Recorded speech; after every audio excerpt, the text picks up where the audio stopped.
नमस्कार साथियों, स्वागत है आपका आज के हमारी इस वीडियो में, जहां आप जानेंगे 15 रहस्यमय परित्यक्त समुद्री भूति जहाज।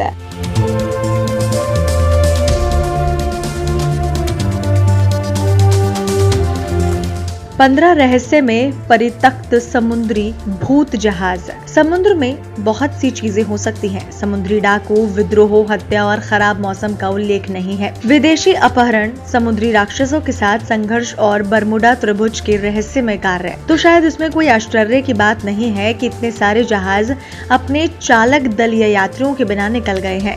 लेकिन संघर्ष का सबूत कहाँ है? प्रथम विश्व युद्ध के दौरान एक जर्मन पनडुब्बी द्वारा अपहरण करने वाले एक स्पष्ट ब्रिटिश चालक दल के लिए अलास्का तट से बार बार देखे जाने वाले एक मानव रहित भूत जहाज से हम आपको समुद्री दुनिया के 15 ऐसे रहस्यमयी भूत जहाजों के साथ पेश करते हैं, जो निश्चित रूप से आपको एक भयानक एहसास और रोंगटे खड़े कर देंगे।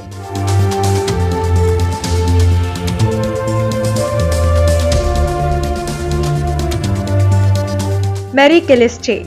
जब 1872 में स्पष्ट रूप से परित्यक्त मैरी सेलेस्टे की खोज का वर्णन करने की बात आती है तो डरावना और अशांत जैसे शब्द बस इसे काटते नहीं हैं। ये ब्रिगेटाइन व्यापारी जहाज अंटार्कटिक महासागर में पाया गया था, जिसके कार्गो और कीमती सामान पूरी तरह से अछूते थे। 6 महीने के भोजन और पानी से भरे हुए थे, लेकिन एक भी यात्री या चालक दल के सदस्य के छिपाने या फिर बाल नहीं थे। हालांकि इसकी सामग्री गीली थी और ये पहनने के लिए थोड़ा खराब था। जहाज सिर्फ 1 महीने के लिए बाहर रहने के बाद भी समुद्र में चलने योग्य था। तथ्य ये भी है कि सभी उचित स्पष्टीकरण, तूफान से लेकर समुद्री डकैत तक, ऐसा लगता है कि विदेशी अपहरण या समुद्री राक्षस हमलों के अधिक अपमानजनक सिद्धांतों को खारिज कर दिया गया है। आज मैरी सेलेस्टे का भाग्य इतिहास के सबसे प्रसिद्ध और गूढ़ समुद्री रहस्यों में से एक है, लेकिन ये अपनी तरह की एकमात्र कहानी से बहुत दूर है।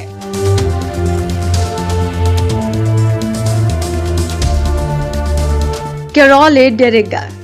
क्या ये बगावत समुद्री डकैत, कम्युनिस्ट या फिर बरमुडा ट्रायंगल में एक विचित्र अलौकिक अनुभव था, जिसने उसके चालक दल के कैरोल ए डेरिगा को लूट लिया था। ये 5 मस्तूल वाला वाणिज्यिक स्कूनर वर्जीनिया से रियो तक कोयले को बाहर पहुंचाने से वापस आ रहा था और बारबोडास में आपूर्ति बंद होने के दौरान पहले साथी को कथित रूप से हस्तक्षेप करने वाले और इतनी तेज तर्रार आंखों के खिलाफ धमकी देने के लिए गिरफ्तार किया गया। कप्तान लेकिन जमानत पर रिहा कर दिया गया और जहाज के नॉरफॉक वर्जीनिया के अपने गंतव्य की ओर से बढ़ने से पहले उसे माफ कर दिया गया।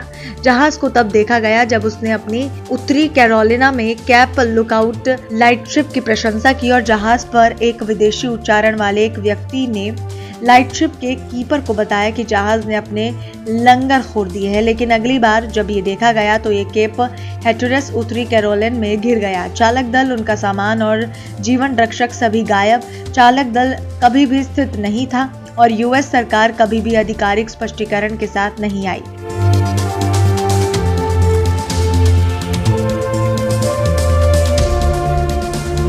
बेल अमेका। जब सार्डिनिया द्वीप के तट से पहले इटली में देखे गए किसी भी क्लासिक स्टाइल स्कॉलर को बोट पर कोई चालक दल नहीं मिला तो ये मैरी सेलेस्टे की दोहराने की तरह लग रहा था, लेकिन ये पिछले युगों से कोई पौराणिक कथा इसकी नहीं है। 2006 में इटालियन कोस्ट गार्ड देखा गया था। इस भूत जहाज में मिस्र के भोजन का आधा खाया हुआ भोजन, उत्तरी अफ्रीकी समुद्र के फ्रांसीसी नक्शे कपड़ों का ढेर, लग्जमबर्ग का झंडा और बेल अमेका नाम की एक लकड़ी की पट्टिका थी।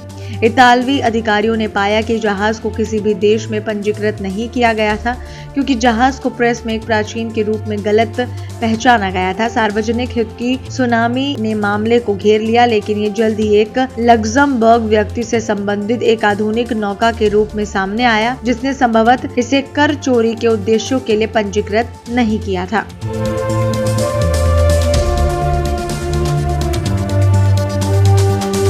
हाई एम 6, हत्या, विद्रोह और सड़ती मछली। हाई एम 6 की कहानी अजीब है। ये ताइवानी जहाज 2003 में अपने चालक दल के बिना ऑस्ट्रेलियाई जल में बहता हुआ पाया गया था। हालांकि चालक दल के निजी सामान और बदबूदार समुद्री भोजन से भरी एक पकड़ के साथ बहुत सारे ईंधन और प्रावधान जहाज पर बने रहे। एक फॉरेंसिक परीक्षा में संघर्ष का कोई संकेत नहीं मिला और 7,300 समुद्री मील की खोज में कोई सुराग नहीं मिला। लेकिन जहाज के खोज के 10 दिन बाद भी जहाज के लापता इंजीनियर के सेल फोन पर इंडोनेशिया से कॉल किए जा रहे थे। थे। ट्रैक किए गए एकमात्र चालक दल के सदस्य ने दावा किया कि कप्तान और इंजीनियर की हत्या कर दी गई और चालक दल अपने घरों में वापस चला गया, लेकिन कोई कारण नहीं बताया गया। जियान सेंग। अवैध मछली पकड़ने से लेकर मानव तस्करी तक दुनिया के महासागरों में बहुत सारी अवैध गतिविधियां चलती हैं। इसलिए अब अज्ञात मूल के रहस्य में जहाज आते हैं जो वो स्वतः ही संदिग्ध हो जाते हैं। जियान सिंह सिर्फ एक ऐसा जहाज है जिसे 2006 में क्लिसलैंड ऑस्ट्रेलिया के पास अज्ञात पानी में बहते हुए देखा गया था, लेकिन एक बार जब ऑस्ट्रेलिया सीमा शुल्क अधिकारी जहाज पर चढ़ गए तो उन्हें हाल ही में मानव गतिविधि का कोई सबूत नहीं मिला। वास्तव में जहाज को हटा दिया गया, इसके नाम और पहचान की विशेषताओं को चित्रित किया गया था, जिसमें बड़ी मात्रा में चावल के अलावा कुछ भी नहीं था। आखिरकार चूंकि कोई मालिक नहीं मिला, जहाज जानबूझकर डूब गया।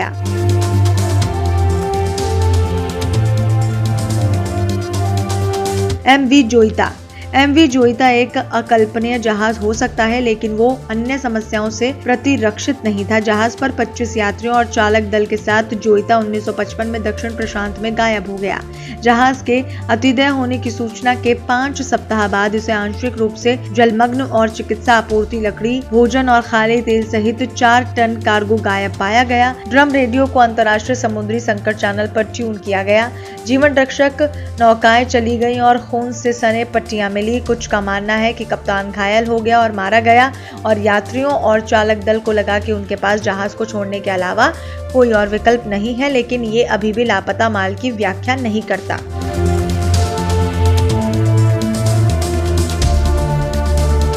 काज 2। 15 अप्रैल 2007 को 3 आदमी ऑस्ट्रेलिया के तट पर यात्रा पर निकले और 3 दिन बाद उनका जहाज ग्रेट बैरियर रीफ की ओर बह रहा था, जिसमें सब कुछ पूरी तरह से था। सब कुछ यानी कि खुद पुरुषों को छोड़कर जो गायब थे। मेज पर खाना रखा हुआ था, एक लैपटॉप खुला था और अभी भी चालू था। नाव की सभी आपातकालीन प्रणालियां पूरी तरह से काम कर रही थी और जीवन जैकेट उनके हुक पर बड़े करीने से लटके हुए थे। चूंकि समुद्री तड़का हुआ था और पुरुषों में से किसी ने भी लाइफ जैकेट नहीं पहनी थी, इसलिए यह अनुमान लगाया गया कि एक आदमी पानी में गिर गया और अन्य उसे बचाने की कोशिश में मर गए। ज़ेब्रीना। फिर भी इसके चालक दल के बिना पाया गया एक और जहाज ज़ेब्रीना था, एक 3 मस्तूल नौकायन बजरा जो अक्टूबर 1917 में दक्षिणी इंग्लैंड में एक बंदरगाह से सेंट ब्रिएक फ्रांस के लिए कोयले से भरा कार्गो होल्ड छोड़ गया था। जब जहाज फ्रांस में पाया गया था और छोड़ दिया गया था, लेकिन 2 दिन बाद अच्छी परिस्थिति में था, तो ऐसा लगा कि प्रथम विश्व युद्ध से संबंधित किसी प्रकार का संघर्ष दोष था, जैसे कि ऊपर चित्रित एक जर्मन पनडुब्बी से गोलियों का खतरा। क्या यूं नाव जिसने ज़ेबेरियन को धमकी दी थी, चालक दल को जहाज पर मजबूर किया गया और फिर पीछे हट गया जब उसने उसके पास एक सहयोगी जहाज देखा। शायद कुछ लोगों का मानना है कि एक काल्पनिक पनडुब्बी बाद में खुद ही डूब गई थी। इसलिए तथ्य ये भी है कि ज़ेबेरिना के चालक दल को फिर कभी नहीं देखा गया था।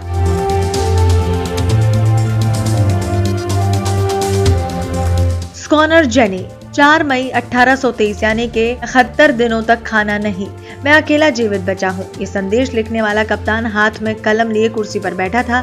जब पूरे 17 साल बाद उसकी लॉन्ग बुक में ये संदेश मिला तो उसका शरीर और ब्रिटिश स्कॉलर जेनी पर सवार अन्य कई लोगों ने उन लोगों को ठंडे अल्टार्कटिक मौसम द्वारा संरक्षित किया गया था, जिसने जहाज को बर्फ में फंसा दिया और इनकी मृत्यु हो गई थी। वेलिंग जहाज के चालक दल ने जेनी को इतने लंबे समय तक खोजा था कि इस आपदा के बाद यात्रियों को एक कुत्ते सहित समुद्र में दफन कर दिया गया।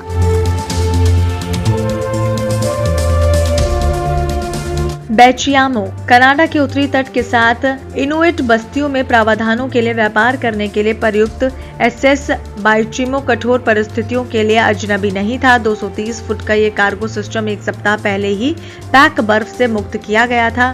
ये 8 अक्टूबर 1931 को और भी खराब हो गया था, जिसके कारण इसके आधे से अधिक चालक दल ने इसे छोड़ दिया, जबकि 15 लकड़ी के आश्रय में पास की सर्दी का इंतजार करने के लिए बने रहे कि उन्होंने निर्माण किया। जब 24 नवंबर को एक बर्फीला तूफान आया तो जहाज बाद में गायब पाया गया और मान लिया गया कि ये डूब गया है, लेकिन ये 3 दिन बाद 45 मील दूर हो गया। चालक दल ने माल इकट्ठा किया और जहाज को छोड़ दिया, ये विश्वास करते हुए कि ये सर्दी से नहीं बचेगा, लेकिन एक बार फिर से ये डूबा नहीं।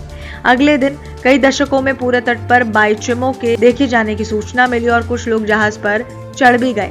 इसे आखिरी बार 1969 में अलास्का के तट पर बर्फ में फंसा देखा गया था। क्या ये आखिरकार डूब गया? हो सकता है, या हो सकता है कि एक बार फिर से चालू हो जाए।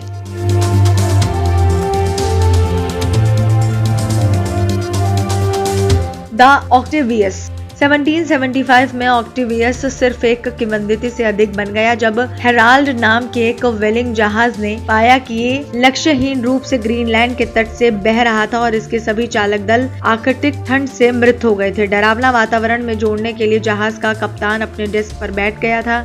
उसके सामने एक लॉन्ग बुक थी और 1762 में एक लॉन्ग प्रविष्टि समाप्त कर रहा था। इससे संबंधित होने का मतलब ये हो सकता है कि ऑक्टेवियस 13 साल से तैर रहा था और एक भूत जहाज के रूप में नॉर्थ वेस्ट पैसेज के माध्यम से ओरिएंट से इंग्लैंड लौटते समय अंटार्कटिक के लिए अपना मार्ग पूरा कर लिया।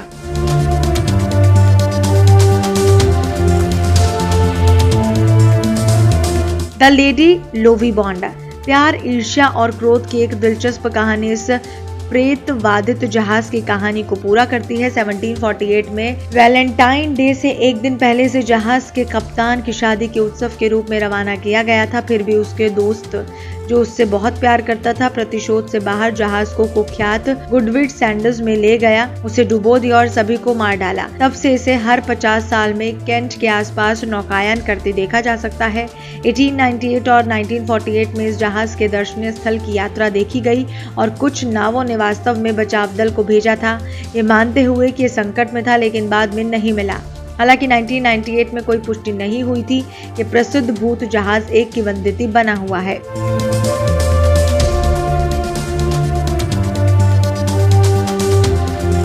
The flying Dutchman. समुद्री लोक कथाओं में इस भूत जहाज ने एक चित्रों, फिल्मों, पुस्तकों, ओपेरो आदि को प्रेरित करके किसी अन्य तरह से अधिकतम प्रभाव छोड़ा है।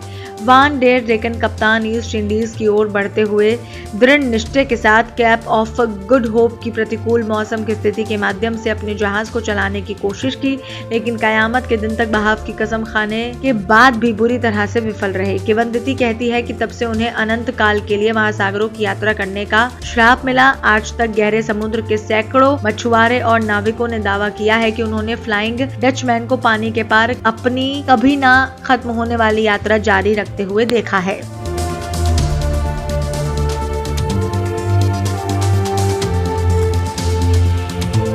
The orange मेडान। 1947 में दो अमेरिकी जहाज मलका जलडमरू मध्य से गुजरते हुए औरंग मैदान में से एक संकटपूर्ण कॉल प्राप्त करने के बाद एक बचाव अभियान के लिए रवाना हुए। फोन करने वालों ने खुद को चालक दल का सदस्य होने का दावा किया और जहाज पर बाकी सभी की मौत का संदेश दिया। उनके शब्द अजीब तरह से मैं मर गया के साथ समाप्त हुआ। बचाव दल ने पाया कि जहाज का कोई नुकसान नहीं हुआ है, लेकिन कुत्ते सहित पूरा दल डरे हुए चेहरे और भावों के साथ मरा हुआ। आगे की जांच में पहले प्रत्यक्त जहाज ने आग लग गई और विस्फोट हो गया। संभावित कारण नाइट्रोग्लिसरीन का अत्यधिक संपर्क हो सकता है, जिसे वो अवैध रूप से ले जा रहा था। दूसरा रहस्य अब सामान्य गतिविधियां या फिर विदेशी आक्रमण की कहानी के इर्द गिर्द घूमता है।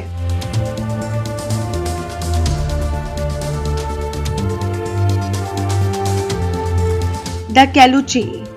द चिलोटे पौराणिक कथाओं की एक किंवदंती है, जहां इसे एक भूत जहाज के रूप में वर्णित किया गया है जो हर रात चिलो द्वीप के पास अस्तित्व में आता है। ये कहता है कि जहाज उन सभी लोगों की आत्माओं को ले जाता है जो समुद्र में डूब गए हैं। कैलुची आश्चर्यजनक रूप से सुंदर, उज्जवल और समलैंगिक है, जैसा कि हमेशा पार्टी संगीत, ध्वनियों और हंसी से घिरा होता है। हालांकि ये केवल कुछ पलों के लिए ही रहता है और फिर अचानक गायब हो जाता है या फिर पानी में डूब जाता है। 3 चिलोटा वाटर स्पिरिट्स, सिरेना चिलोटा, पिनकोया और पिकॉय, जो मात्संज्ञाओं से मिलते जुलते हैं, डूबे हुए लोगों की आत्माओं को बुलाते हैं।